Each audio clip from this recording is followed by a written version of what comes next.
네, 다시 돌아왔습니다. 우리 마태복음 이어서 공부하겠습니다. 제가 쉬는 시간에 인터넷으로 찾았어요. 그래서 아까 말씀드린 그 회당의 그 입구에 있었던 돌, 이게 그 고기 이제 그 잠깐만 그쵸? 예, 화면을 약간 더 줄여서 볼 수 있을까요? 돌 크기가 다 나오게. 그렇지. 그러니까 요게 이제 아, 웹사이트에 나와 있는 건데 제가 아까 말씀드렸던 그 기둥이에요. 기둥. 저런 기둥이 두 개가 발견됐는데 그 도시 이름이 아프로 디지아스,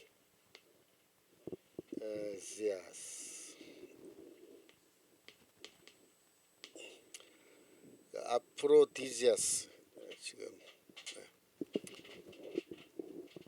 아프로디지아스라고 하는 도시. 좀 이따 칠판 나오면 볼까요? 터키 반도 4대 근처에 있는 도시에서 발견된 돌 기둥이죠. 돌 기둥. 보시다시피 저 기둥에 글씨가 써져 있는 거 보이죠? 예. 저런 기둥이 두 개가 나온 거예요. 그래서 그 아래 조금 더 내려가면은 다른 기둥이 하나 더 보이죠. 더 자세히 보이죠. 예. 그러니까 기둥의 그 대문자로 헬라어로 이렇게 쭉 이제 그 기록이 돼 있어요. 그래서 여기에 보면은 또 밑에 더 내려가 보시면 하나 더 있어요. 밑에 요거, 예. 요거는 이제 위에가 조금 이제 깨진 모양이긴 하지만 여튼 그래서 이런 큰 돌입니다. 큰 돌인데 회당 입구에 서 있던 돌이고 여기에 아까 말씀드린 것처럼 회당에서 운영하는 그 자선기관, 네, 이사회. 그러니까 회당의 이사회가 아니고 자선기관의 이사회예요. 자선기관의 이사회가 있었고 그 다음에 그 자선기관에 돈을 준 도네이션을 한 헬라인들의 이름과 직업이 빼곡히 기록이 되어 있습니다. 그러니까 제가 보기에는 저기 이름을 기록할 정도면은 뭐 적은 액수는 아니겠죠, 그죠? 적은 액수는 낸 사람들은 아마 기록 안 해줬을 거고 일정액 이상 낸 사람들만 저기 이름을 기록해 줬을 거예요. 저희 학교가 지난번에 그 건물을 새로 그러니까 본관을 지을 때 거기에 벽에 큰 돌판을 갖다 놓고 그때 당시에 학교 재건축을 위해서 그 기금을 내주신 교회와 개인 이름을 거기 다 돌에 새겨놨거든요. 그런 거예요.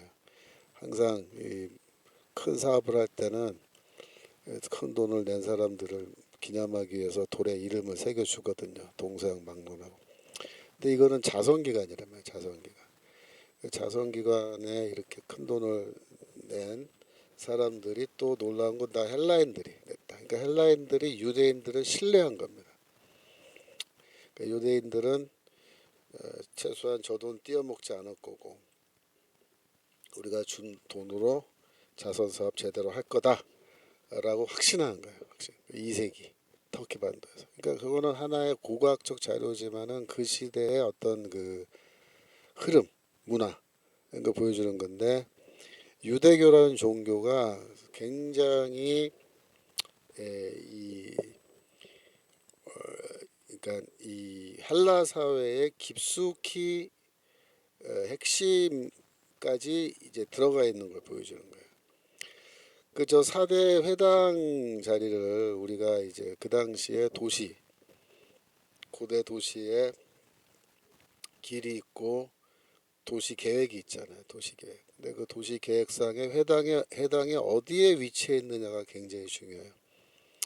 어떤 도시는 도시가 이렇게 있는데 회당이 저 바깥에 멀리 있는 그런 경우도 있고 어떤 도시는 회당이 도시 한복판에 떡하니 들어가 있는 그런 회당도 있어요. 근데 이제 이 사대라는 곳에서 발견된 또 다른 회당이에요. 요거는 지금 방금 제가 말씀드린 거는 아프로디지아스라는 도시, 고대 도시입니다. 그 도시에서 발견된 거고, 제가 지금 말씀드린 거는 사대라는 도시, 더 큰 도시죠. 그 사대에서도 회당이 발견됐는데 고고학자들이 가서 다 연구하고 이렇게 해봤는데, 재밌는 거는 회당의 위치가 도시 한복판에 있는 거야, 떡하니.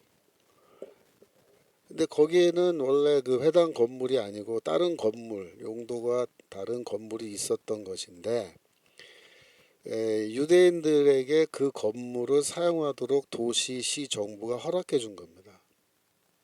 그럼 생각해 보세요. 이 외부인들이거든요, 유대인들이. 우리 동네에 이민 와서 살고 있는 소수 민족인데, 소수 민족의 그 회당을 위해서 광화문 한복판에 있는 관공서 건물, 예를 들어서 그런 건물을 내줬다라는 거는 무슨 뜻이겠어요? 그 정도로 관계가 가깝다는 거예요. 유대인들과 헬라인 사이가 가깝고, 헬라인들이 유대인들을 환영하는 그런 의미가 더 크고, 그 다음에 이 도시 안에서 유대인들이 아주 자유롭게 종교 활동할 뿐만 아니라 여러 가지 사회 활동하는 것도 다 뒤에서 서포터해주는 그런 그룹들이, 헬라인 친구들이 거기 있었다는 걸 의미해요. 그래서 이 회당의 위치가 그 도시의 어디에 위치해 있느냐라는 것도 굉장히 중요한 사안입니다. 그 시대 유대교의 위치를 보여주는 거예요. 근데 아까 말씀드린 것처럼 거기 그런 유대교와 교회는 항상 경쟁 관계에 있었고, 그죠? 예수도 말하잖아요. 너희들의 의가 바리새인과 서기관들의 의보다 더 낫지 않으면 안 된다, 이렇게 말할 정도로 경쟁 관계에 있었고, 그래서 우리 교회는 항상 그 긴장해 있는 거예요. 유대교와 어떤 면에서 비교됐을 때 뒤떨어지면 안 된다, 이런 식으로.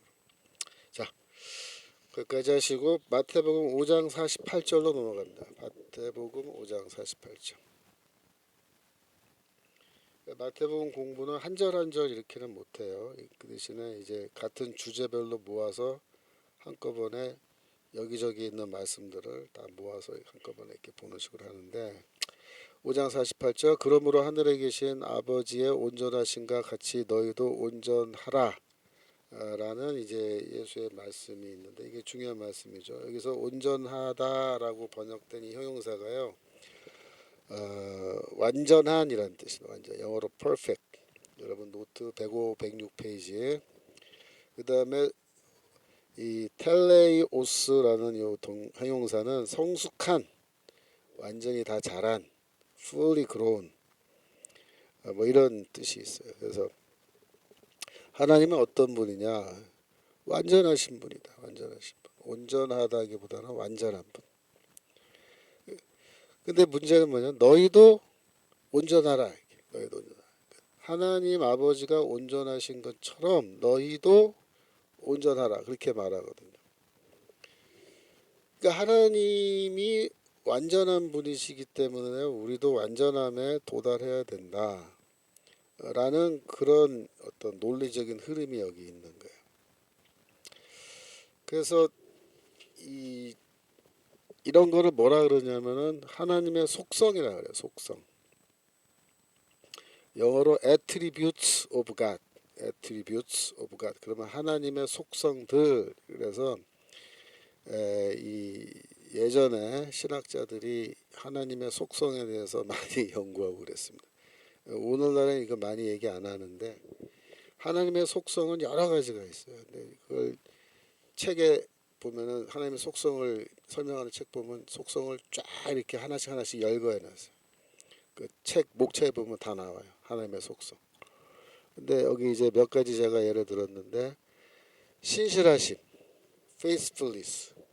신실하심은 하나님의 속성이에요. 또 의로우심, righteousness. 이건 하나님의 속성입니다. 완전하심, perfection.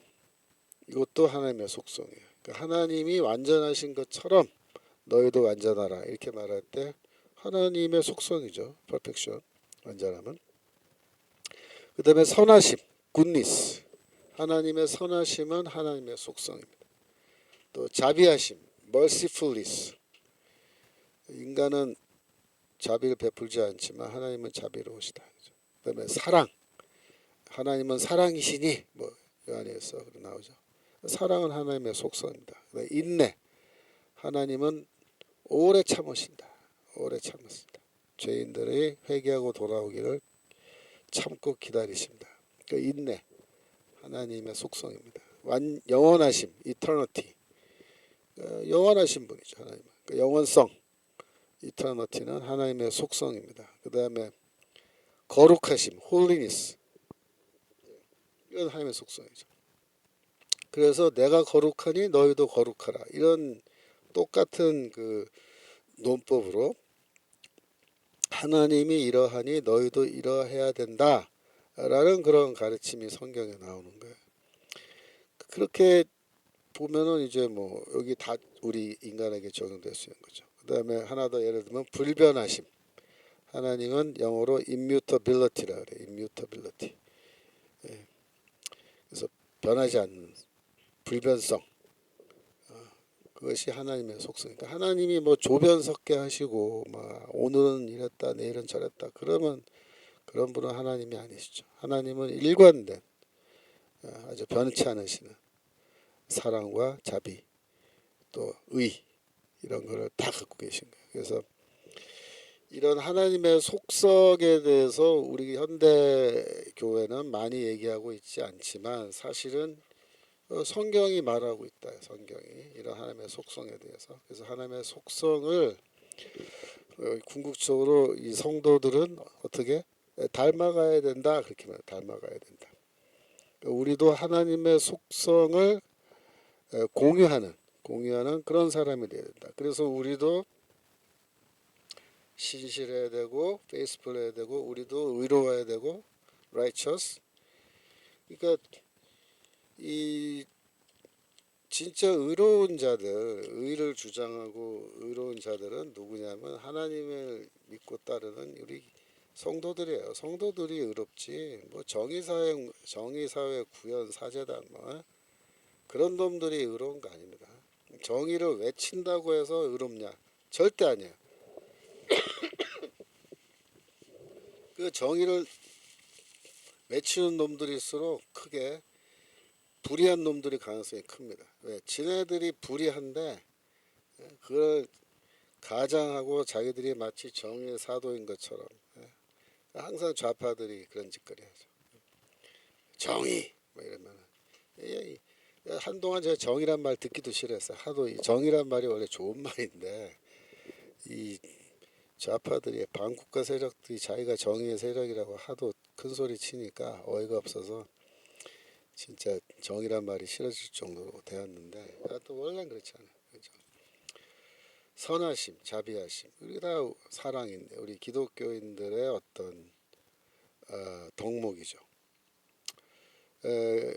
영원하심 이런 거는 지금 우리가 영원하진 않죠. 하지만은 우리가 부활의 몸을 입을 때 우리가 영원히 살 수 있는 그런 존재가 되는 거고 거룩하심 그렇죠. 거룩하심 우리가 하나님의 거룩하심을 닮아가야 되고 뭐 불변하심 이건 조금 다른 얘기입니다만은 뭐 우리도 뭐랄까요 뭐 변치 않는 그런 생각 어떤 충성 헌신 이런 거 가지면 좋겠죠. 그래서 이런 하나님의 속성은 궁극적으로 인간이 닮아가야 할 그런 속성인데 문제는 뭐냐면은 이제 문제는 이런 속성을 닮으면 구원받고 닮지 못하면 구원받지 못한다. 라는 또 그런 식의 구원론을 가르치는 사람들이 있어요. 대표적인 예가 요한 웨슬레 같은 사람인데 요한 웨슬레는 사실은 그 믿음으로 구원받는 걸 가르치긴 했어요. 요한 웨슬레도 믿음으로 은혜로 받는 구원. 근데 이제 요한 웨슬레가 한편으로는 또 뭔 말을 했냐면 크리스천 퍼펙션을 얘기했다. 퍼펙션이 뭐야? 완전. 기독교인의 완전이라는 그런 개념을 또 많이 가르치고 좋아했어요. 그래서 심지어 웨슬레가 뭐라고 했냐면 기독교인이 그 완전의 완전함에 도달해야 우리가 구원받을 수 있다. 그렇게까지 가르쳤단 말이에요. 그러니까 이 웨슬레 신학, 감리교 신학이죠. 이 감리교 신학은 그 카톨릭 신학하고 이 개신교, 우리 장로교, 개혁 신학 요 사이에 있어요. 요 사이에. 왜냐하면 웨슬레가 한편으로는 루터나 칼빈처럼 오직 믿음으로 구원받는다 말하기도 하고, 한편으로는 캐톨릭처럼 행위로, 즉 크리스천 퍼펙션, 기독교의 완전함은 행위의 완전함을 말한 거거든요. 그러니까 그런 면에서는 카톨릭과 똑같은 얘기를 하는. 그래서 감리교 그 신학이 어떻게 보면요 서로 약간 이율 배반적인 그런 내용이 좀 있어요. 근데 이제 감리교 목사님들은 이제 그거를 적절하게 자기 교회에서 목회할 때는 적절하게 이걸 잘 조화시켜서 이제 얘기하려고 애를 쓰시는데 쉽지는 않죠. 제가 보기엔. 하여튼 그래서 이 웨슬레 신학은 너무 어떻게 보면은 그 광범위하고 일관성이 좀 많이 부족하기 때문에 웨슬레가 뭘 말하고 있다 정확하게 이거를 사실 웨슬레 신학자들도 잘 몰라요. 그러니까 웨슬레가 믿음으로 구원받는 걸 가르친 거냐 아니면은 이 완전함에 이르러서 구원받는다고 가르친 거냐 그렇게 물으면 웨슬레 신학자들이 둘 다다 이렇게 둘 다. 웨슬레가 둘 다 가르쳤다. 어느 쪽이 더 그러면 우세하냐? 뭐 그런 거 없다. 둘 다 중요하다. 이렇게 식으로 얼버무려요 그러니까 이 웨슬레 신학이 감리교 신학이 좀 어떻게 보면은 뭐 일관성이 좀 부족하죠. 칼빈이나 루터 같은 경우는 그렇지 않고요. 칼빈 루터는 이 적이 있어요. 적이 명확하기 때문에 카톨릭 뭐 이런 식으로 그 적하고 논쟁을 하고 이렇게 싸워야 되기 때문에 일관된 아주 논리적으로 일관된 주장이 아니면 안 돼요. 싸움을 못 하죠. 그러니까 이건 굉장히 명확하게 자기 입장이 무엇인지를 명확하게 얘기하는 거예요. 근데 이제 웨슬레만 가도 이제 성공회랑 물론 웨슬레는 성공회 영국 성공회 교회랑 싸웠죠. 싸웠는데 근데 이제 성공회가 그 언행이 일치되지 않는 쉽게 말하면 신앙과 행동이 일치되지 않은 죽은 신앙과 죽은 교회라는 거를 이제 비판하면서 이 감리교가 시작됐거든요. 웨슬레 운동이. 그러다 보니까 이 웨슬레는 자연스럽게 행위를 강조하지 않을 수 없었죠. 행위를. 그러니까 지금 죽은 신앙, 죽은 교회 비판하다 보니까 올바른 행위가 필요하다라고 해서 행위를 많이 강조한 겁니다. 그러다 보니까 신학적으로도 루터나 칼빈보다는 좀 카톨릭 쪽으로 조금 더 이동을 할 수밖에 없었던 그런 상황은 있어요. 저도 그걸 이해를 하는데 그러나 하여튼 뭐 그런 문제에 대해서 어떤 성경적인 원칙을 갖고 우리가 얘기한다면은 정말 하늘에 계신 아버지의 완전하심 같이 우리가 완전에 이르러야 크리스천 퍼펙션에 이르러야 비로소 구원받고 그렇지 못하면 구원받지 못한다. 만약에 그렇게 얘기한다 그러면은 이 세상에 구원받을 사람 몇 사람 될 것 같아요? 예? 완전함, 하나님의 완전함. 우리가 생각하는 인간의 완전함하고 차원이 틀려요. 하나님의 완전함. 예. 이거는 이런 거를 그러니까 하나님이 제시하시는 구원의 어떤 도리, 구원론이라고 말을 하면은 이게 우리의 복음이 아니고 슬픈 소식이 된다니까요. 그래서 예수의 말씀 하나, 한 구절, 거기에 줄을 딱 긋고 거기에서 모든 구원론을 다 완성시키려고 하는 그런 식으로 하면 안 돼요. 마태복음 1장부터 마지막 절까지 쭉 읽으면서 마태복음 전체가 인간이 어떻게 해야 구원받는다라고 말을 하는지 그거를 봐야죠. 그죠? 그걸 먼저 보고 그 원칙이 확립된 다음에 이러한 한 절 한 절, 특별히 이 삶과 행동에 관련된 윤리적인 가르침입니다. 윤리적인 가르침들 이런 거를 우리가 말 그대로 윤리적 가르침으로 해석하고 받아들여야지 이거를 문자적으로 해서 이거 다 구원론으로 이렇게 하면은 굉장한 혼란이 와요. 그런 의미로 예수께서 말씀한 것 같지도 않고, 그래서 물론 우리가 행위를 올바로 하고 잘 해야 되는 건 확실하지만 그것이 구원의 어떤 조건이다라고까지는 말할 수 없다. 그래서 말할 수 없다. 그래서 저는 그렇게 얘기해요. 그래서 구원론은 구원론이고 기독교 윤리는 기독교 윤리다. 그걸 잘 구분해야 된다. 기독교 윤리를 구원론으로 둔갑시키면 안 된다. 그건 안 된다. 자, 6장 1절로 넘어가겠습니다. 6장 1절. 여러분 노트 107페이지입니다. 이제 6장 들어갔는데요. 6장 7장 하고 나면은 이제 뭐 그 뒤로 쭉 넘어가는 건데 지금 제가 8, 9, 10, 11장 노트를 지금 거의 다 만들었어요. 그래서 오늘 아침에 혹시 필요하면 올릴까 하고 제가 들고는 왔는데 제가 보니까 오늘은 이 노트로 갖고 다 할 수 있을 것 같고 제가 이번 주 중에 그러니까 내일이나 모레 정도에 제가 마태복음 8, 9, 10, 11장 8, 9, 10, 11장 맞죠? 7, 8, 9, 10, 11인가? 예, 하여튼 11장까지의 노트를 또 올려드리겠습니다. 그래서 여러분들이 미리 다운받고 프린트 하실 분들은 미리 프린트 하실 수 있도록 제가 이번 주 중에 새로 올려놓을 테니까 여러분들 확인하시고 그 다운 받으세요. 예, 그렇게. 예. 그래서 이제 1절 읽겠습니다. 6장 1절 사람에게 6장 1절 예, 보여주세요. 예. 사람에게 보이려고 그들 앞에서 너희 의를 행치 않도록 주의하라. 그렇지 않으면 하늘에 계신 너희 아버지께 상을 얻지 못하리라.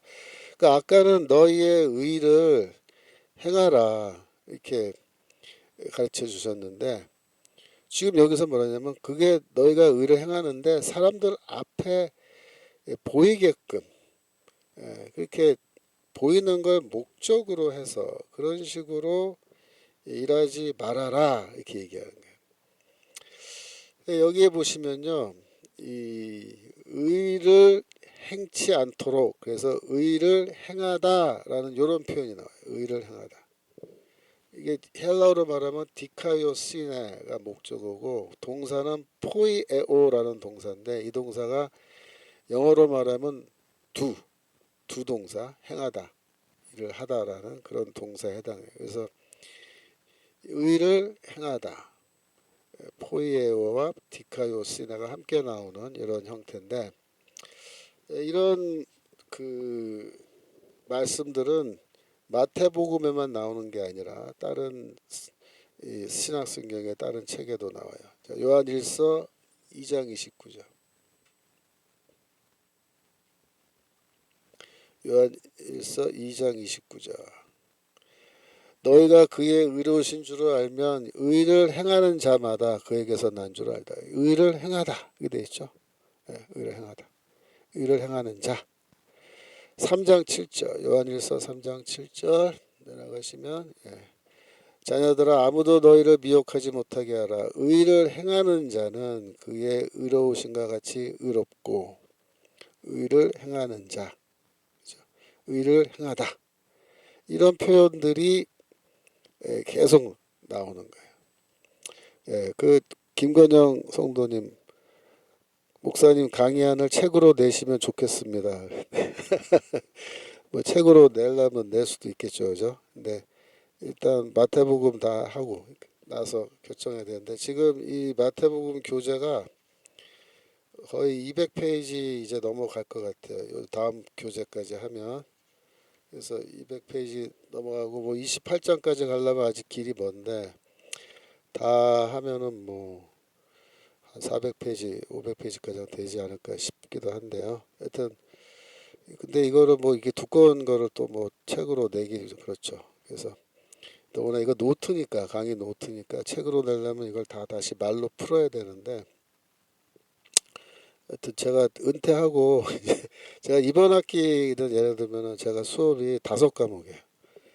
그래서 지금 수업이 많아서 제가 다른 거 도저히 할 수가 없어요. 그 청교도 강의 강의하고 뭐 신학자 토크하고 학교 강의하는 걸로도 제가 하루 스케줄이 정신없이 돌아가요. 그다음에 뭐 여기저기서 뭐 강연이나 또 설교 부탁받아서 가는 것도 있고 그러니까 이게 책을 쓴다는 게 이제는 불가능해져. 그러니까 지난 학기는 연구학기였으니까 쓰는데요.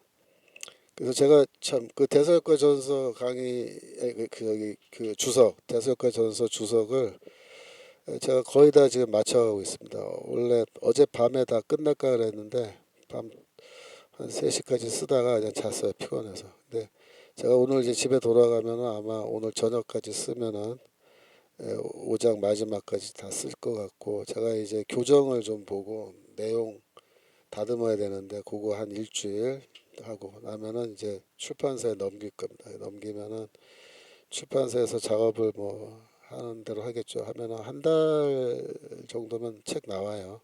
제가 책이 좀 두껍긴 하겠지만 한 달 나오니까 제 생각에는 4월 중순, 지금 3월이니까 3월 초니까, 네, 4월 중순에는 이 대선일가 전서가 나와서 그때부터 이제 1교시는 대선일가 전서, 2교시는 마태복음으로 그렇게 갈 수 있지 않을까 생각합니다. 예, 다시 돌아와서 감사합니다. 요한일서 3장 10절 이러므로 하나님의 자녀가 마귀의 자녀들이 나타나니 보여. 여기도 하나님의 자녀, 마귀의 자녀 딱 나오잖아요. 예, 이거 영적 전쟁. 예? 무릇 의를 행치 아니하는 자나 그 의를 행하다 행치 아니하다지만 의를 행하다. 그죠? 디카요 시네를 포이에오 하다 행하다. 계속 이런 표현들이 나오는 거예요. 요한계시록 22장 11절. 요한계시록 22장 11절. 불의를 행하는 자는 그대로 불의를 하고 더러운 자는 그대로 더럽고 의로운 자는 그대로 의를 행하고 그 의를 행한다. 이런 말이 나올 때 여러분이 의를 행하는 게 무슨 뜻인지 아시겠죠? 마태복음에 나오는 바로 그거예요. 어떤 올바른 성도의 행인데 이게 구약에도 나와요. 창세기 18장 19절. 창세기 18장 19절.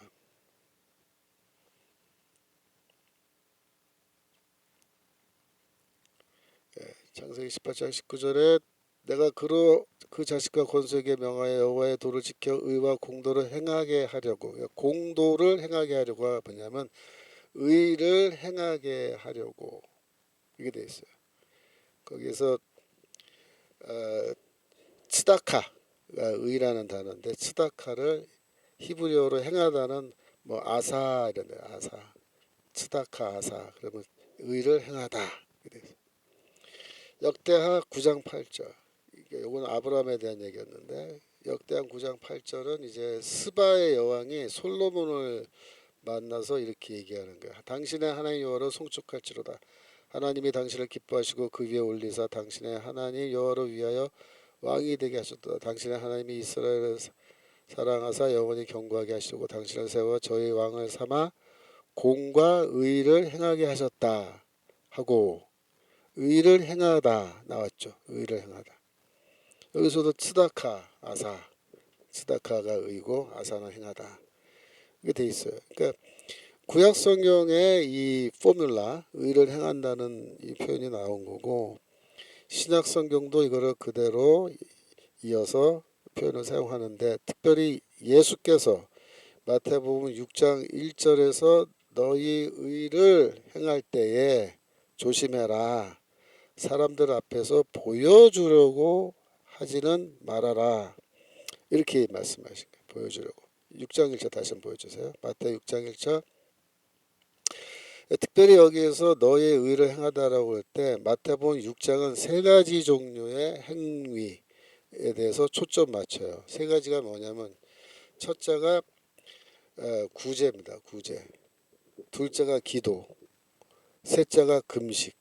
이 세 가지에 초점 맞춰서 너희가 의를 행할 때, 그러니까 너희가 금식하고 기도하고 구제할 때 남에게 보이려고 하지 말아라 이렇게 말한 거예요. 6장 1절 다시 보시면 왜 그렇게 하면 안 되냐면 이유가 그렇지 않으면 하늘에 계신 너희 아버지께 상을 얻지 못하리라 그렇게 말해요. 상을 얻지 못하리라.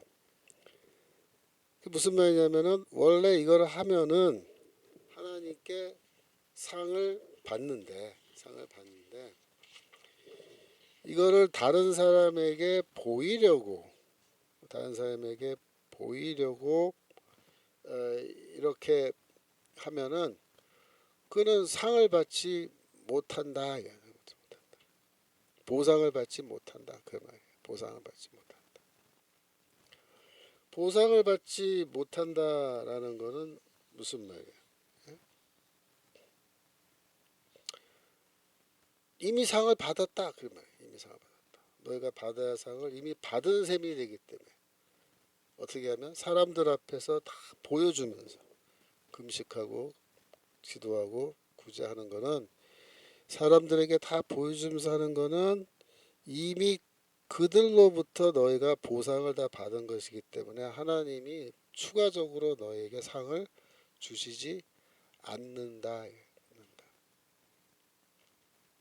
그러니까 사람에게 보이지 말고 티 안 나게 해라. 숨어서 해라. 이렇게 얘기해요. 오른손이 하는 걸 왼손이 모르게 해라.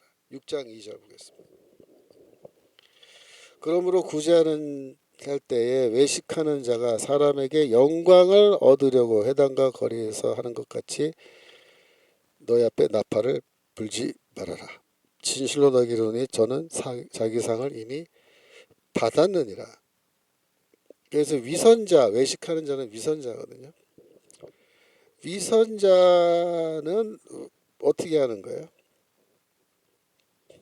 정말로 그 가난한 자를 불쌍히 여겨서 그들을 도와주려고 이렇게 하는 게 아니고 가난한 자들은 관심이 없어요. 사실은 그들이 밥을 먹는지 굶는지 그런데 아무런 관심도 없고 가슴 아파하지도 않아요. 그들이 관심 갖는 건 뭐야? 자기 영광을 얻으려고 했죠. 영광을 얻으려고. 사람들로부터예요. 사람들로부터 영광을 얻으려고. 영광이 뭐겠어요? 와, 저 사람 훌륭하네. 하면서 칭찬. 그러면서 영예를 얻는 거예요. 아널. 영어로 말하면 아널, 영예를 얻는 거. 그게 목적이에요. 가난한 사람 돕는 건 수단이에요. 수단. 그러니까 이런 사람은 뭐야? 위선자. 원래 가난한 사람을 돕는 거는 가난한 사람을 불쌍히 여기고 그들에게 관심을 갖고 그들을 위해서 하는 거지 내가 영광 받으러 하는 거 아닌데 얘네들은 거꾸로 자기 영광 받기 위해서 이래서 위선자가 되는 거예요. 그래서 여기 헬라어로 히포크리테스가 헬라어로 위선자인데 영어의 히포크릿 위선자란 뜻이죠. 히포크릿 이란 단어가 여기서 유래한 거예요. 그래서 그들은 이미 사람들로부터 영광을 받았기 때문에 자기 상을 이미 받았다. 자기 상을 받았다. 그러면 어떻게 하면 되느냐? 어떻게 하면 되느냐? 은밀하게 하라. 은밀하게 그 안 보이게 사람들에게 과시하지 않는 방식으로 은밀하게 이렇게 구제하면은 은밀한 중에 보시는 너의 하나님께서 갚아주신다. 이렇게 됩니다. 하나님이 너에게 보상해준다. 보상해준다는 말은 상을 준다. 상을 주신다. 그래서 이 예수가 이 진실로 너에게 이르노니 이렇게 말하면서 너희는 그렇게 하지 말아라 이렇게 쭉 이제 말씀을 하시는 거예요. 그래서 이러한 패턴으로 지금 그 금식도 사람들에게 보이기 위해서 이렇게 뭐 슬픈 기색을 하면서 하면 안 되고, 또 구제를 할 때도 그죠? 그렇고, 또 기도할 때도 그렇고, 이렇게 하면 안 된다. 이렇게 이제 쭉 말씀을 하시는 거예요. 그러니까 여러분들이 그 6장에 있는 이 내용들을 여러분들이 이해할 때 그 점을 좀 잘 보시면 되겠어요. 여기에서 지금 그 잠깐 좀 우리가 그 관심을 갖고 봐야 되는 그 예수의 표현이 진실로 너에게 이르노니라는 거예요. 2장 다시 보여주세요. 진실로 너에게 이르노니. 2장 진실로 너에게 이르노니 저희는 자기 상을 이미 받았다라고 할 때 이 진실로 너에게 이르노니, 이게 원래 헬라어로는 뭐라고 되어 있냐면은 아멘이란 단어가 나와요. 아멘. 아멘. 내가 너에게 말한다. 이렇게 되어 있어요. 근데 여기에 아멘을 진실로라고 지금 번역을 해 놓은 거예요. 근데 저는 개인적으로 이거는 아멘 너에게 이르노니 이렇게 번역을 바꿔야 된다고 생각해요. 그래야 이게 예수의 그 어법, 이게 분명하게 드러나는데 진실로 이래 버리니까 예수의 어법이 잘 표현이 안 돼요. 그래서 여러분 108페이지 보면은 예수의 독특한 아멘 사용 어법이라는 게 있죠. 예수가 아멘이라는 단어를 굉장히 독특하게 사용하시는 그런 어법을 갖고 계셨다, 그런 말입니다. 그래서 아멘 너에게 이르노니, 아멘 너에게 말하노니 이렇게 말할 때 이 아멘이라는 거는 대체 뭐냐 이거야, 아멘이라는 게. 그래서 원래 유대교에서는 이제 아멘이라는 단어가 이게 원래 히브리어잖아요. 히브리어인데 이걸 사용을 해요. 근데 어떻게 사용하냐면 응답용으로 사용합니다. 응답용으로. 그래서 응답용으로 쓴다는 건 뭐예요? 누가 무슨 찬양을 해, 찬양. 그러면 아멘 하고 내가 응답하는 거예요. 누가 어떤 기도를 해. 거기에 내가 아멘 하고 응답해요. 그 다음에 어떤 말씀을 해요. 말씀을 누가 선포해요. 그러면 내가 아멘 하고 응답하는 거죠. 그때 아멘은 무슨 뜻이에요? 뭐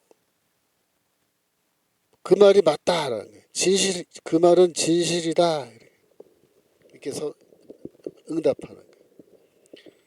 혹은 아멘은 그 말이 확실하다.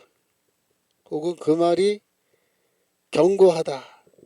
아멘이란 말 자체가 그런 뜻이 있으니까 주로 우리는 진실이다. 네가 말한 거는 맞는 말이고 나도 동의한다라는 뜻으로 우리가 아멘 하는 거죠.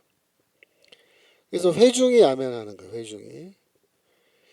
신약 성경에도 이 아멘이 사용되는 성경 구절들이 있어요. 그런데 이것들을 보면은 전부 다 응답용으로 사용합니다. 로마서 1장 25절.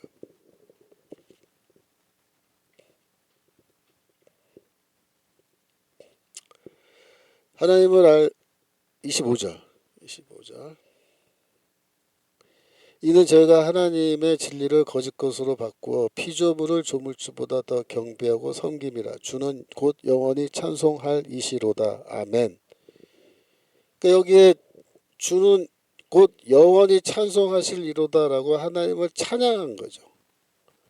찬양을 해놓고 바울이 여기에 응답용으로 아멘 이렇게 한 거예요. 왜 아멘을 썼냐면 성도들이 이 로마서를 이제 그 읽을 거 아니에요.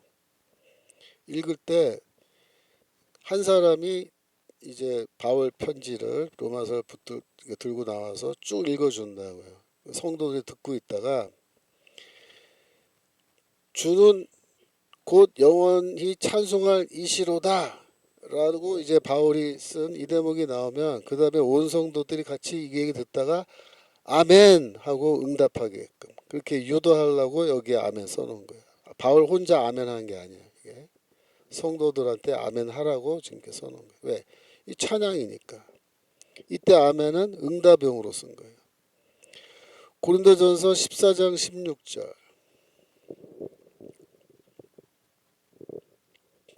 고린도전서 14장 16절. 그렇지 아니하면 내가 영으로 축복할 때에 무식한 처지에 있는 자가 내가 무슨 말을 하는지 알지 못하고 내 감사에 어찌 아멘하리요. 이게 무슨 말이에요? 고린도 교회에서 예배 시간에 방언으로 기도하거나 찬양하거나 예언하지 말아라. 그게 얘기한 거예요. 바울이. 알아들을 수 있는 헬라어로 얘기해라.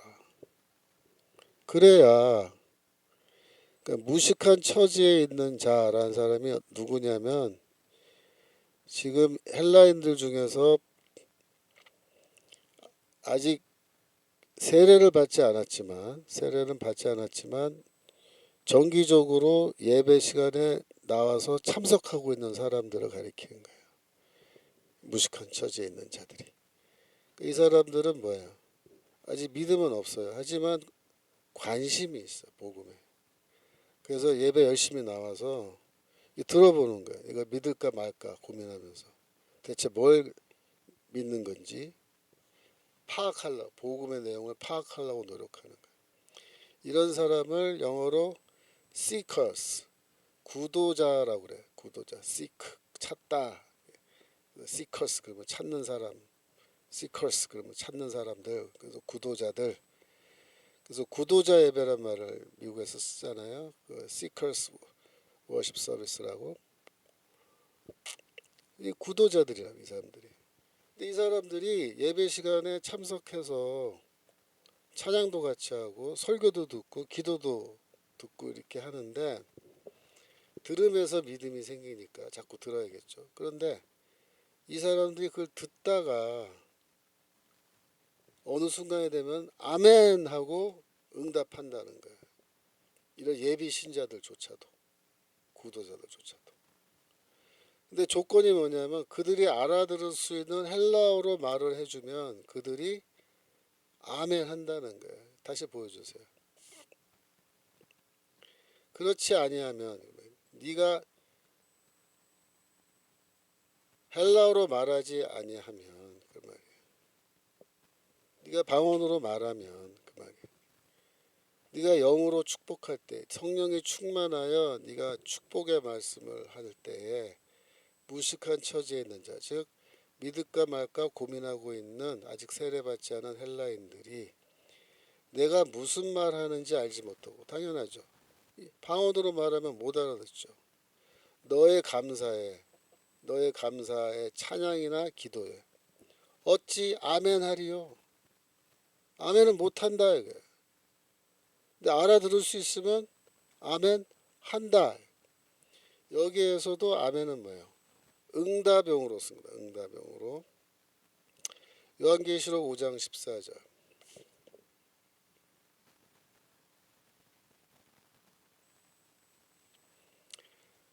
내 생물이 가로되 아멘하고 장로들은 엎드려 경배하더라. 그래서 이제 그 천상의 예배, 요한이 천상의 예배를 직접 목격하고 그것을 우리에게 보여주는데 그 위에 보면은 뭐 생물들, 내 생물이 막 찬양하는 게 나오잖아요. 내 생물이 가로되 아멘 하고 장로들은 엎드려 경배한다. 그래서 이때 아멘도 그 앞에 찬양에 대한 응답으로 아멘 하는 거야. 내 생물도. 다 응답형이죠. 이걸 그래서 영어로 responsive use of amen 이라는 거예요. responsive use of amen. 아멘의 응답용 사용이다. 이렇게 얘기해요. 그랬는데 예수는 이 아멘이라는 단어를 응답용으로 쓰지 않는다는 거예요. 예수가 뭐라 그래? 아멘. 내가 너에게 이르노니. 그러잖아.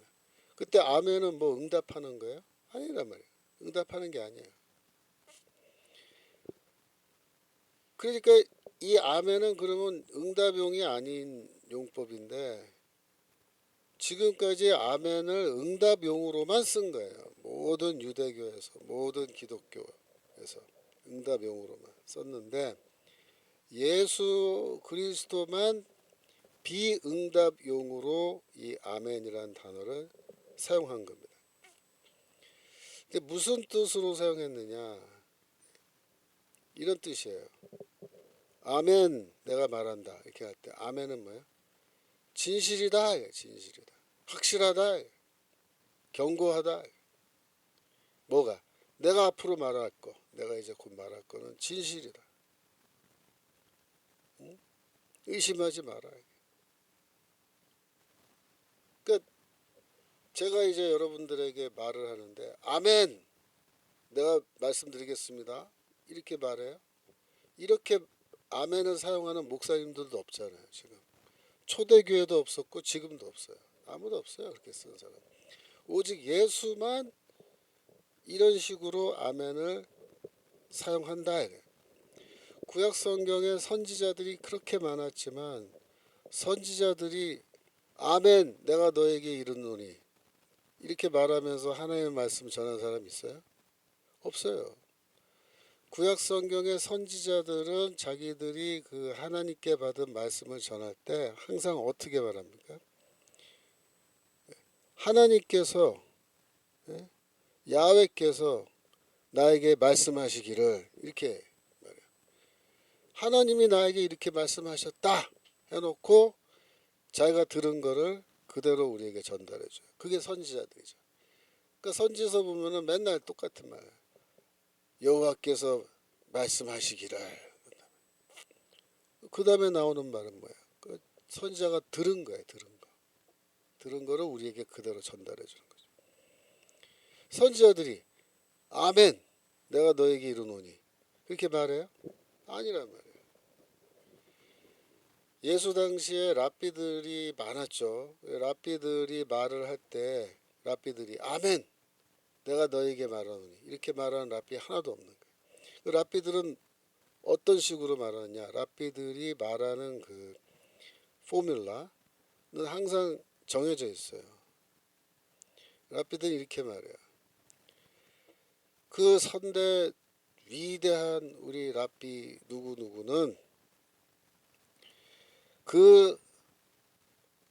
그의 위대한 스승 누구누구라는 랍비의 가르침을 받아서 이렇게 말씀하셨다. 이렇게 말해요. 항상 랍비들은 뭔 말을 할 때 선대 랍비들의 그 권위 그거를 이용해서 동원해서 자기 얘기를 하는 거예요. 즉 다시 말해서 우리 위대한 선배 랍비 누구누구는 이렇게 말했는데 사실 그거는 그의 위대하신 스승 우리의 위대한 랍비 누구누구의 가르침을 받은 것이고 그래서 나도 그 전승 속에서 나도 너희들에게 이렇게 가르친다. 그러니까 이렇게 행해라. 이런 식으로 말하는 게 이제 랍비들의 어법이란 말이에요. 그러니까 이 랍비들은 선배 랍비들의 권위를 계속 인용하면서 그 랍비들의 권위를 등에 업고 자기의 가르침을 가르치려고 하는데 예수는 그렇게 안 해요. 예수는 뭐 위대한 랍비 누구누구가 이런 말 했고 이런 말 한 번도 한 적이 없어요. 심지어 여호와께서 내게 말씀하시기를 이런 말도 안 하신다고. 그냥 뭐라 그래? 아멘. 내가 너에게 말한다. 이래버려. 그러니까 아멘. 이거 이 말은 진실이야. 이 말은 확실한 거야. 즉 자기 자신이 자기 말의 진정성을 보장하는 거야. 근데 랍비들은 뭐야? 자기 말의 진정성을 자기가 보장 못해요. 그러니까 선배 랍비들 뭐 누구누구의 권위를 빌려와야 되고 그죠? 그런 거예요. 그러니까 이거는 즉 예수가 아멘이라는 단어를 사용하는 용법을 가만히 보면은 무슨 뜻이냐면 나는 뭐 모세의 권위고 뭐 랍비 누구의 권위고 다 필요 없고 난 그런 거 없어도 나의 권위 내가 갖고 있는 권위 갖고 그냥 말해도 충분해. 그래서 아멘 나는 너에게 이렇게 가르친다. 그리고서 그냥 줄줄줄 얘기해버린 거야. 그럼 이게 뭐냐면은 나는 그 내 말의 진정성을 내가 보장할 수 있는 선지자와 랍비들을 능가하는 권위를 갖고 있는 존재다.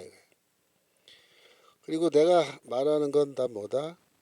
하나님의 뜻이다. 하나님의 말씀이다. 그 나는 뭐야? 하나님의 직접 계시자. 109페이지입니다. 하나님의 말씀을 직접 받아서 계시하는 직접 계시자로서 너희들에게 말한다. 그래서 제가 109페이지에서 아멘의 어법은 확실히 예수의 독특한 어법이고, 둘째로 예수는 랍비와 선지자보다 더 큰 권위를 주장했고, 셋째로 예수는 하나님의 절대적이고 직접적 계시자로서의 권위를 주장한 것이다. 이렇게 제가 거기 요약했는데 그 아멘 용법이 그런 거예요. 그래서 마태복음 5장 18절 거기도 사실 우리가 지난 말씀이지만 거기 아멘이 나와요. 진실로 너에게 이르노니 천지가 없어지기 전에. 이건 뭐예요? 아멘 너에게 이르노니. 이거 다 아멘으로 바꿔야 돼. 아멘으로. 진실로를 아멘으로 다 바꿔서 아멘 너에게 이르노니. 이렇게 번역을 해놔야 성도님들도 딱 봐서 아 이게 아멘에 대한 용법이구나. 이게 딱 눈에 띄고 무슨 뜻으로 예수가 아멘이란 말씀을 이렇게 사용했는지도 설명이 되는 거예요. 5장 26절 마태복음 5장 26절 밑으로 내려가면 예, 진실로 내게 이르노니 네가 홀이라도 남김없이 다 갚기 전에는 결단코 거기서 나오지 못하라. 그 말 아멘 너에게 이르노니. 아까 마태복음 6장 5절은 봤으니까 6장 16절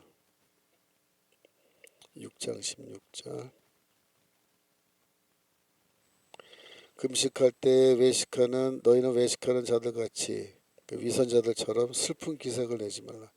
저희는 금식하는 것을 사람에게 보이려고 얼굴을 흉하게 하느니라. 내가 진실로 너에게 이르노니 뭐야? 아멘. 내가 너에게 이르노니 저희는 자기 상을 이미 받았느니라. 8장 10절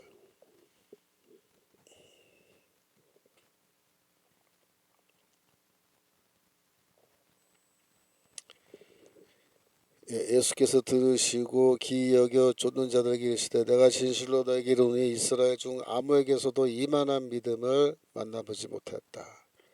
그러니까 이 사람이 누구예요? 백부장이죠. 백부장. 로마 백부장인데 자기 하인이 병에 걸렸다고. 그래서 하인의 그 병을 고쳐달라 그러니까 예수가 그럼 너희 집으로 가자 그러니까 아이 굳이 오실 필요 없고요. 이렇게 오실 필요 없고 말씀만 하시면 그냥 나을 겁니다. 그러니까 제가 군인인데 어떤 자기 하급자한테 이리로 가라 그러면 가고 오라 그러면 오고 다 하는데 명령하면 그 주님께서 그냥 명령하시면 되지 번거롭게 저희 집까지 뭐 오실라 그러십니까? 그러니까 예수가 그 말씀을 듣고 야 로마 백부장인데 유대인 가운데도 이런 믿음을 가진 자를 내가 본 적이 없다 이렇게 말하면서 엄청 칭찬해 주시는 거예요. 근데 이게 뭐냐면 이방인이 결국은 하나님의 이 상속자가 된다라는 걸 암시하는 거고 두 번째는 믿음을 칭찬하는 거예요. 믿음. 예수는 믿음을 요구하세요. 믿음이 필요하다고 보세요. 그래서 믿음을 요구하시고 믿음이 있으면 칭찬해주고 믿음이 없으면 막 야단쳐요. 이 믿음이 없는 자들아 이러면서 제자들만 야단쳐요. 그 정도로 예수가 믿음을 중요하게 생각해요. 그건 뭐예요? 이 바울만 믿음을 강조하고 예수는 행위를 강조했다. 그렇게 자꾸 헛소리하는 학자들이 있는데 그렇지 않아요. 예수도 바울만큼 오히려 바울보다 더 먼저 일찍이 믿음을 강조한 거예요. 믿음 없이는 아무것도 되지 않는다 이러면서 나중에 제가 믿음에 대해서는 따로 또 정리해 드릴 겁니다. 근데 여기 보면은 이 백부장과 하인 이거를 또 이 동성애 예? 그러니까 이 동성애를 성경적인 거라고 주장하는 미친 놈들 있잖아요. 그런 학자들 또 그런 목사들이 이 백부장과 하인의 관계를 동성애 관계라고 주장을 해요. 그러니까 백부장이 왜 자기 하인의 병을 그렇게 낫게 해달라고 예수에게까지 찾아와서 병 낫게 해달라고 이렇게 간청하느냐? 그 둘이 사랑하는 사이였다. 사랑하는 사이. 어떤 사이? 그 남자로서 둘이 동성애하는 사이. 예? 그 예수가 어떻게 했다는 거야? 그래 너의 동성애 그래 좋지 그러면서 내가 고쳐줄게. 그 동성애자죠. 그러니까 백부장이 동성애자 칭찬했던 거야. 이스라엘에게서 이런 믿음이 있는 자를 보지 못했다. 이렇게 해석을 하면서 진짜 어이가 없죠. 이 동성애를 성경적인 것으로 둔갑시키려고 갖은 말도 안 되는 주장하는 거예요. 여기 지금 그 백부장과 하인이 동성애 관계라는 게 성경에 어디가 나와요? 어디가? 없다고요. 그런 말이 없잖아요 여기. 근데 지네들이 그렇게 상상을 하는 거지 쉽게 말하면. 그런 걸 뭐라 그래? 주관적 성경 해석이라고 그래. 주관적 성경 해석. 그러니까 내가 보기엔 그런 뜻이다 이거야. 내가 보기엔 나는 그런 뜻으로 읽겠다. 상관하지 마라. 나는 애들이 동성애자라고 믿는다. 그런 식으로 성경을 해석하자는 거예요 지금. 말도 안 되죠. 분명히 말씀드리지만 유대교 문서 그러니까 지금 현재 남아있는 그 당시 고대 시대 유대교 문서 그 어느 걸 뒤져도 유대인들 가운데서 동성애는 성경적이다. 하나님 허락하셨다. 이렇게 주장하고 말하는 유대교 랍비 아무도 없고요. 그렇게 얘기하는 유대교 문서 하나도 없어요. 100% 유대교에서는 100% 동성애는 죄악이라고 말합니다. 죄라고. 하물며 예수가 이스라엘 유대 마을 돌아다니면서 복음을 전하시던 이 예수가 동성애를 동성애자를 칭찬하고 그랬을 것 같아요. 말도 안 되는 소리 하지 마. 말도 안 되는 소리 진짜. 그러니까 유대 기독교 전통이라는 거는 이건 일관성 있는 전통이에요. 이거는 절대로 동성애에 대해서 이걸 죄가 아니다. 하나님이 허락하셨다라거나 그렇게 말하거나 볼 수가 없어요. 근데 이 정신 나간 이 학자들이 심지어 구약 가르치는 학자들 중에도 구약 성경에 뭐 동성애 비난하는 구절이 없다 이런 소리하고 또 신약 신약 학자도 아니지 그런 것들이 무슨 학자겠어요. 학자인 척하는 것들이지. 그런 것들이 동성애 이게 뭐가 문제냐? 신약 성경은 동성애를 절대로 죄라고 보지 않는다. 이게 주장하는 거죠. 그러니까 요즘에 그 학자들이 뭐라고 주장하냐면은 이 동성애를 이제 얘기할 때 성경이 동성애에 대해서 나쁘게 말하는 거. 그러니까 바울이 동성애에 대해서 비판적으로 말하는 거는 특정한 종류의 동성애만 비판하는 거다. 그렇게 주장해요. 그러니까 특정한 종류의 동성애가 뭐냐면은 그 시대에 그 성인 남자가 이 자기 집 남자 노예죠. 남자 노예를 성적으로 이제 동성애로 학대하는 그런 게 많았어요. 그러니까 그 시대 노예제 사회니까 주인이 그 남자인데 주인이 동성애적인 성향이 있을 경우에 뭐 노예 자기 마음대로 할 수 있잖아요. 더구나 나이도 어린 노예. 그러면 그런 나이 어린 노예 데려다가 동성애 하는 거예요. 그러면 그 노예는 뭐야? 자기의 성적 의사와 상관없이 강제로 당하는 거죠. 당하는 거예요. 예. 그죠? 근데 그런 게 있었고 또 뭐가 있었냐면은 헬라 사회에서 성인이 되어가는 과정 중에서 그러니까는 그 남자아이들끼리 이렇게 친구는 아니고 선후배 같은 거죠. 선후배 관계인데 그 나이 많은 선배가 나이 어린 후배를 서로 이제 관계가 가까워지다 보니까 그게 동성애 관계가 돼가지고 그 선배가 나이가 어린 남자 후배를 동성애를 하는.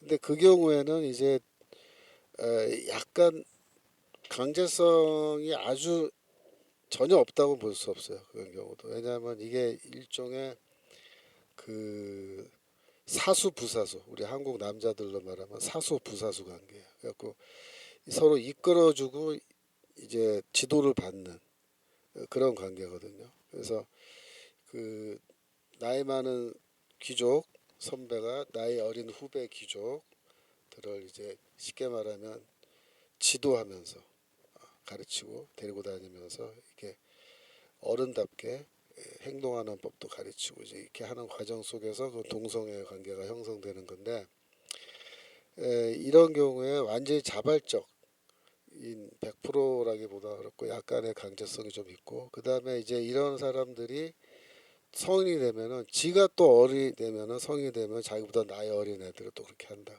이게 헬라 문화에 그런 게 있었어요. 그래서 이제 이런 강압적으로, 그러니까 동성애가 성인과 성인 사이에서 상대방의 강압 없이 성인 간의 자발적인 합의에 의해서 동성애를 하는 거는 바울도 그거를 문제 삼지 않았다. 그렇게 주장하는 거예요. 그러니까 바울이 동성애를 비판하는 그 구절에서 이거 죄다, 이런 죄를 짓는 사람들은 하나님 나라 들어가지 못한다라고 이렇게 얘기할 때, 그때 이 저기 바울이 비판하는 거는 주인이 자기 집 노예 같이 어린아이를 강제로 성적으로 범하는 그런 경우에만 한해서 바울이 비판하는 거다. 그렇게 주장을 해요. 지금 요즘에 그 이 동성애를 지지하는 목사나 신학자들이 그런 책들이 많아요. 그 동성애를 옹호하는 책들 보면은 바울의 그 예를 들면은 어떤 구절이 있습니까? 로마서 일 로마서 1장 보시면 에, 로마서 1장 26절, 이를 인하여 하나님께서 저희를 부끄러운 욕심의 내압으로 드셨으니 곧 저희 여인들로 순리대로 쓸 것을 바꾸어 영리로 쓰며, 27절, 이와 같이 남자들도 그랬죠. 여인 쓰기를 순리대로 여인 쓰기를 버리고 서로 향하여 음욕이 부릴 듯하며 남자가 남자로 더불어 부끄러운 일을 행하여 저희의 그릇 때문에 상당한 보응을 자신에 받았다라고 말할 때, 이거를 단순히 남자와 남자인데 이게 성인 남자와 미성년 남자 사이의 강압적인 그런 동성애에 한정해서 바울이 비판하는 걸로 그렇게 보는 거예요. 근데 여기 보다시피 여기에 남자가 남자로 더불어 이렇게 돼 있어요. 이때 남자가 남자로 더불어 할 때 이 남자는요, 성인이고 뭐 미성년이고 상관없어요. 이거는 성별을 구분을 하는 거예요. 남자라는 성을 갖고 있는 사람이 남자라는 성을 남성인 어떤 다른 인간과 더불어 하는 모든 행동, 성적인 행동을 다 비판한 겁니다. 그러니까 미성년자하고 성인 남자가 하는 것도 그 죄고, 성인 남자와 성인 남자가 하는 것도 죄죠. 그렇죠? 만약에 정말로 바울이 그 미성년자를 성적으로 착취하는 것, 그것만을 이 죄로 봤으면 여기에 남자가 남자로 더불어 이렇게 말하면 안 되죠. 성인 남자가 미성년 어린 남자 아이를 남자 아이와 더불어 이렇게 말했어요. 이렇게 말 않잖아요.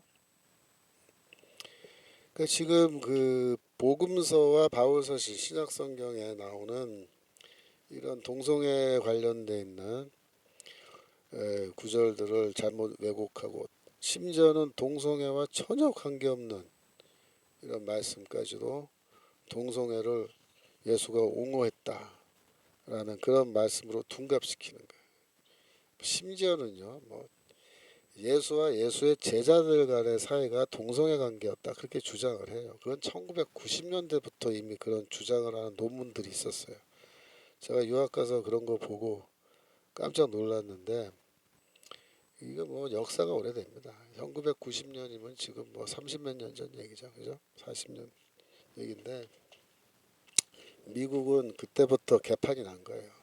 미국 교회가. 지금 미국 교회가 많이 정신 차리고 지금 돌아오고 있는 중인데 특히 이거 저기 동성애 문제에 관한 한 미국 교회는 큰 실수를 저지른 거예요. 동성애 이 저기 합법화하는데 눈 뜨고 그냥 지켜만 본 거죠. 그래갖고 교회가 저 난리 난 거예요. 미국 교회. 미국 교회가요 지금 어떻게 보면은 반 정도는 거의 망했다고 보시면 돼요. 그걸 어떻게 알 수 있냐면 여러분들이 그 미국의 뉴욕이나 또 미국 동북부 그러니까는 뭐 제가 좀 살았던 보스턴 같은데 매사추세츠 뭐 뉴햄프셔 말할 것도 없고 그 앞에 뭐 코네티컷으로 해서 그 동부 지역 제일 그 미국의 문명이 발전된 곳이죠. 제일 잘 사는 동네이기도 하고 뉴저지로 해가지고 거기 한번 가보세요. 동네 이렇게 차 타고 돌아다니면요 교회들이 있잖아요. 교회들이 미국 교회는 동네마다 교회들이 그렇게 많아요. 빽빽히 그 주택가건 어디건 그 첨탑 있는 교회 이런 건물들 오래된 교회 다 있어요. 근데 그 교회 현관에 깃발을 꽂아놨다고요.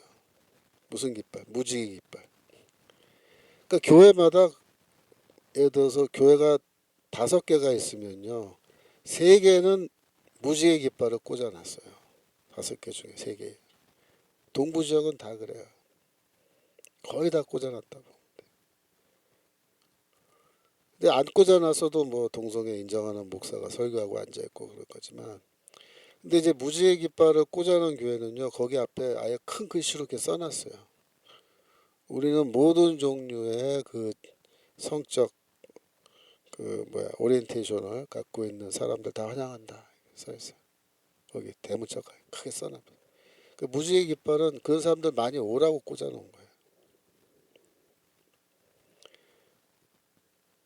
그러니까 참 한심하죠. 그 동네 교회인데 그 동네 사람들 가는. 근데 가면 거기 그렇게 설교하는 거예요. 동성애 죄 아니라고. 그리고 깃발 안 꽂아 놓은 데는요. 가서 설교를 들어보면요. 동성애 비판을 안 해요. 전혀. 왜? 하면은 현행법에 걸려가요. 차별금지법에 걸려가니까 고소당하고 목사가. 그러니까 그런 쪽으로는 가지도 않는 거야. 동성애 문제 건드리지도 않아요. 그러니까 죄에 대해서 얘기할 때 다른 죄는 다 얘기해도 동성애는 얘기 안 해요. 죄로. 그 설교를 잘해요. 그 복음적으로. 그래서 이제 가서 들으면서 아, 이 교회는 복음적으로 목사님이 설교도 잘하시는구나. 좋다. 그리고 이제 앉아서 예배 몇 주 이렇게 들이다 보면은 가만 있어봐. 이 목사는 죄에 대해서 얘기할 때 동성애 얘기를 안 하네. 그게 당연하죠. 그게 복음주의적인 교회가 그러고 있는 거예요. 끝난 거예요. 한심하죠. 여기 다시 돌아오셔서 어디로 가시냐면은 6장 5절 마태복음 6장 5절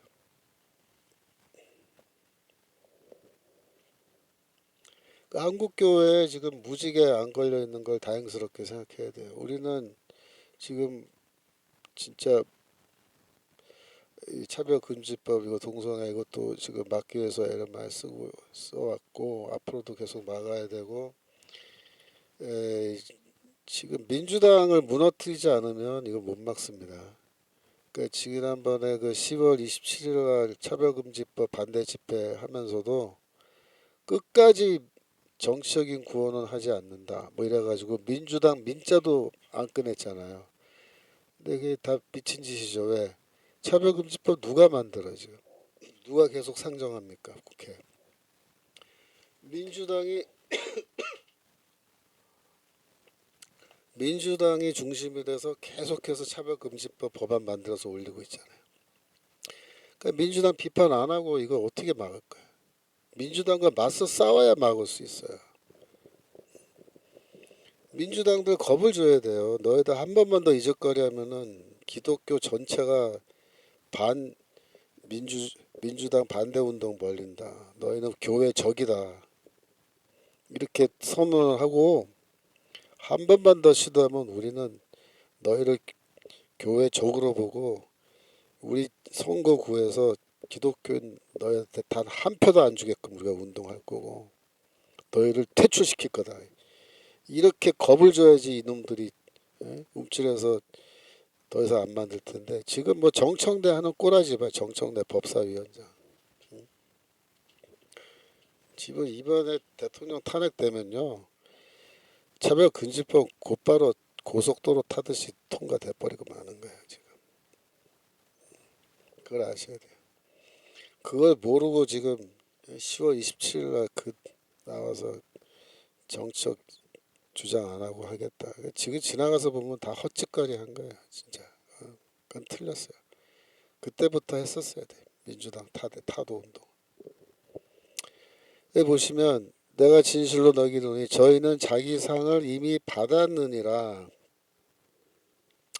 이 상이라는 단어가요. 이게 헬라어로 미스토스라는 단어인데 이게 우리말로 하면은 월급 같은 거야. 월급, 보상, 리워드 영어로 리워드.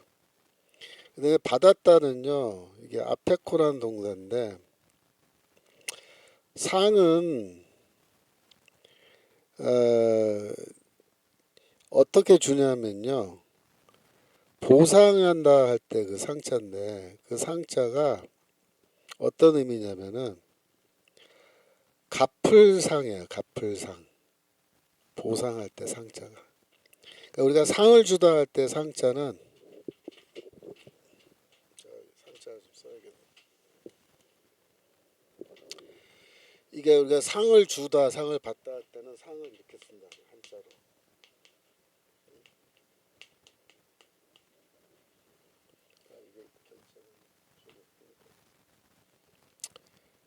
그죠? 상. 이게 상자인데 받았느니라라고 할 때 그때는 이제 보상을 받다라는 뜻인데 그때는 여기에 사람 인변을 이렇게 붙이는데 이렇게 되면은 빚을 갚는다라는 그런 뜻의 상자가 돼요. 보상의 상자는 요 글자 쓴다고. 이게 무슨 뜻이냐면은 이게 빚으로 보는 거예요. 빚. 그러니까 하나님과 인간 사이에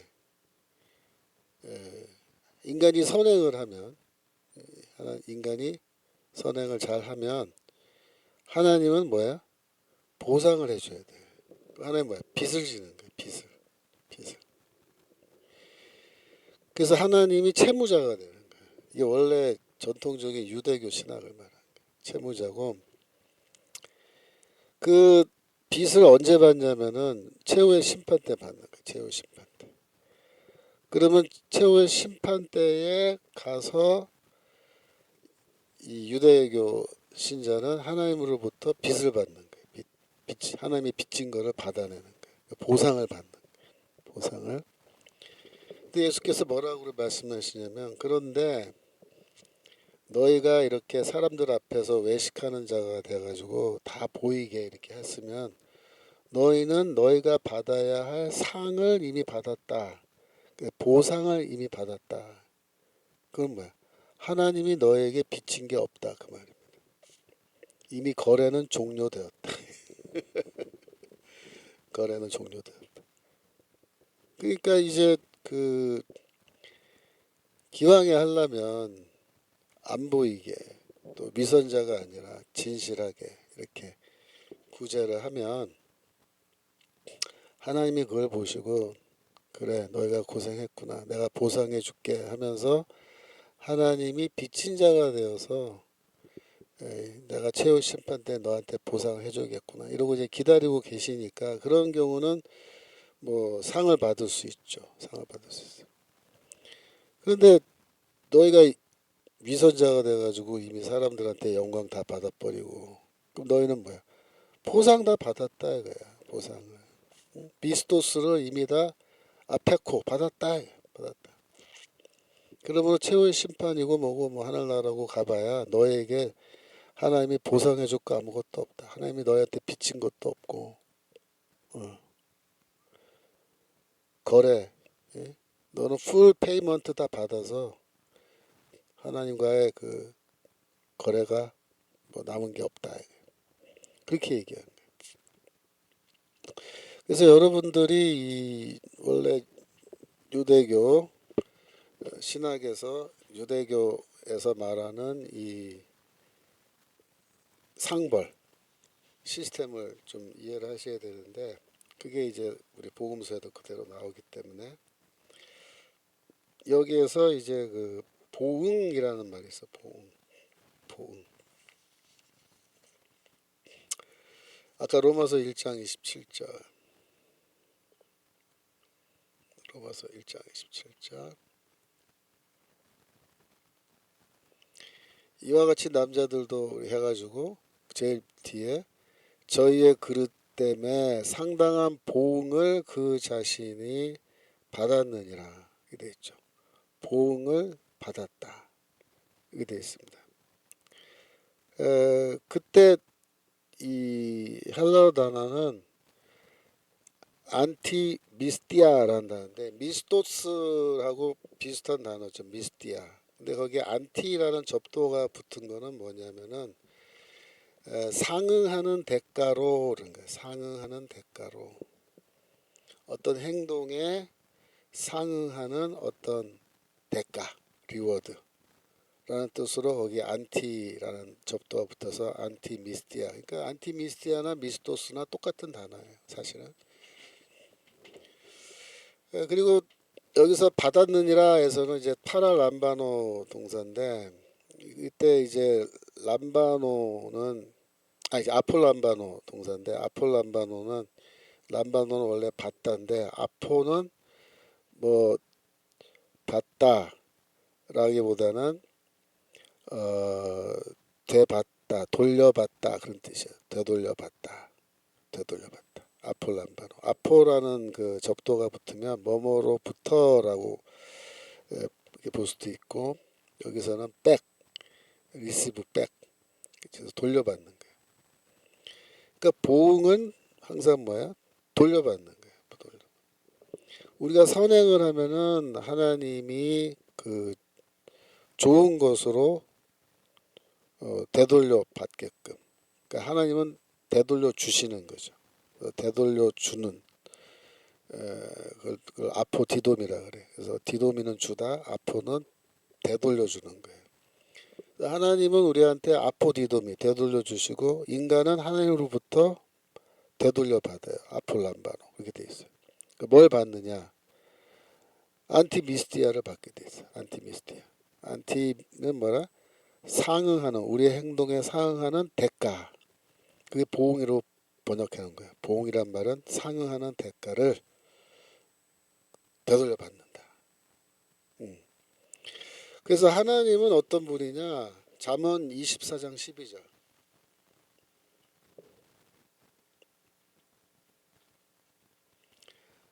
하나님은 어떤 분이냐? 잠언 24장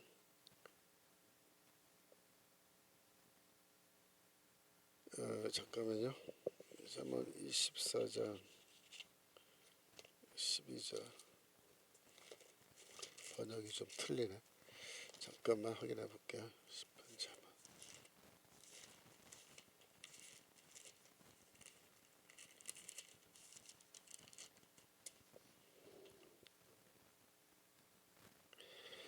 다시 한번 보여주세요. 아, 그가 각 사람의 행위대로 보증하시느니라 지금 그렇게 번역됐는데 그게 보응이에요. 보응. 내가 보증이라 돼서 내가 얼핏 눈에 안 띄었는데 그러니까 내가 말하기를 나는 그것을 알지 못하였노라 할지라도 마음을 저울질하시는 이가 어찌 통찰하지 못하시겠으며 내 영혼을 지키시니가 어찌 알지 못하시겠느냐. 그가 하나님은 각 사람의 행위대로 보응하신다. 그게 돼서 보응하신다. 그러니까 보응하는 게 뭐예요? 대갚아 주는 거예요. 대갚아 주는 거예요. 헬라어로 읽으면은 아포디도미 대갚아 주는 거예요. 그러니까 하나님은 그 사람이 행한 대로 되돌려 갚아 주세요. 되돌려 주신다. 악한 것을 심으면 악한 것으로, 선한 것을 심으면 선한 것으로 되돌려 주신다.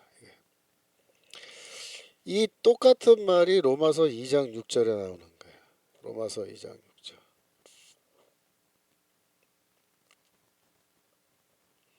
하나님께서 각 사람에게 그 행한 대로 보응하시되 이렇게 되어 있죠.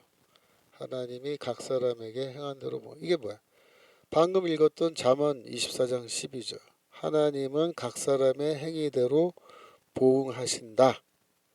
똑같잖아요. 그죠?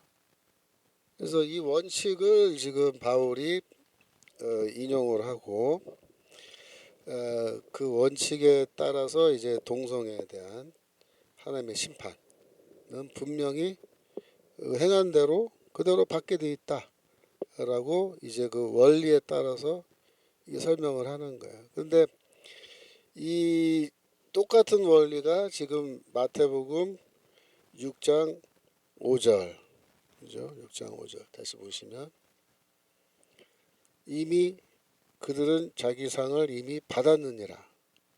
네, 저희는 자기 상을 이미 받았느니라. 그 부분. 그게 똑같은 거예요. 하나님은 그 행위대로 보응하신다. 그래서 그 원리에 따라서 그들은 이미 자기 상을 받았다. 이렇게 말해요. 6장 16절에서도 자기 상을 이미 받았느니라 나오죠. 저희는 자기 상을 이미 받았느니라. 6장 4절로 가면 6장 4절 위로 다시 올라가서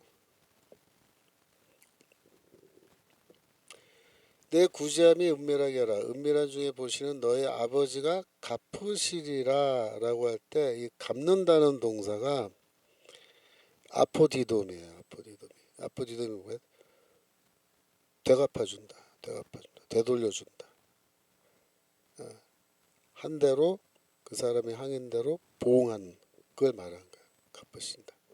그러니까 이 원리가 유대교의 원리인데 구약성경의 원리고 이 원리가 신약성경 예수의 가르침에도 그대로 나오고 있다라는 게 중요한 거예요.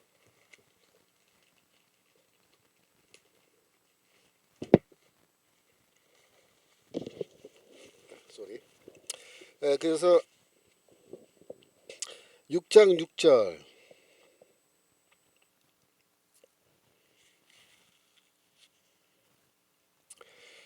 은밀한 중에 보시는 내 아버지께서 갚으신다. 그것도 마찬가지죠. 아포디도미 되돌려 갚아주신다. 되돌려 주신다.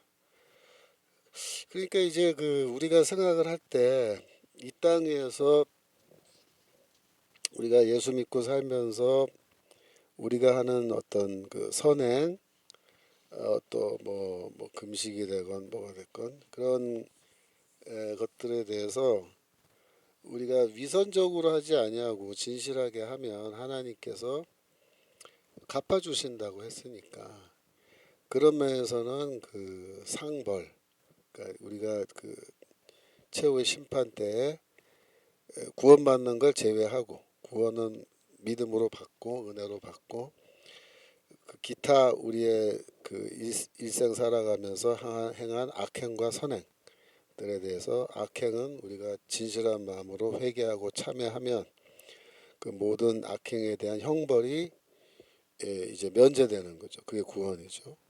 그러면 선행에 대해서는 어떻게 되느냐? 악행에 대한 벌이 면제됐으니까 선행에 대한 보상도 동시에 다 면제가 돼서 제로가 되는 거 아니냐. 근데 그건 아닌 것 같아요. 여기 보면은 내 아버지께서 갚으시리라고 이렇게 반복해서 여러 번 나오잖아요. 그러니까 갚아주시는 거라면은 우리가 어, 이 땅에서 한 선행에 대해서 최후의 심판 때 혹은 하나님 나라에 도달했을 때 어느 정도의 그 보상, 그것이 꼭 물질은 아니라 그랬어요. 제가 빌립보서 할 때 물질로 보상을 해봐야 그건 보상이 안 된다고.